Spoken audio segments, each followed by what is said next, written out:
Hello, everyone. When I was in middle school, the thing that we all looked forward to is going to overnight camp in 7th and 8th grade at Cedar Creek. And the thing we always did on Saturdays is we would go into a cave and we would hike up into the woods and we'd go to this cave and then we'd spend an hour crawling and wading through water and mud till we got to the big room. And when we got there, we could look at all the neat sculptures, the cave sculptures, and we could play in the water that was there, or we could look for cave creatures.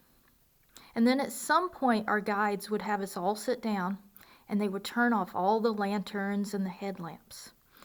And once all the giggles and the screams died down, we would strain our eyes to find the light. And we've realized how dark it really was in a cave. Now, underneath our middle school bravado, there was always a sense of relief when the guides turned the lights back on. We knew without that light, there was little chance of making it back out of the cave. We would be completely lost. It's like that for those of us who have met Jesus. See, before we met Jesus, we never knew the depth of the darkness around us. We hadn't seen the light yet. And we never truly appreciated the light until we saw the darkness around us. We can read in John 12:46 Jesus' words.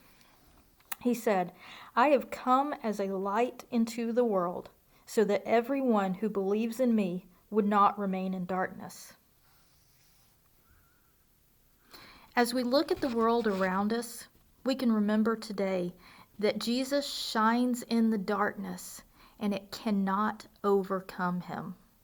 That's good news. So what does that mean for us right now?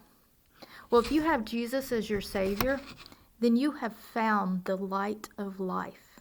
Nothing can separate you from his love. Take a minute to rest in that. Realize what that means and thank him for being your Savior. And if you don't have Jesus as your Savior, what are you waiting for? Romans 10:9 tells us that if we confess with our mouth that Jesus is Lord and we believe in our heart that God raised him from the dead, we will be saved.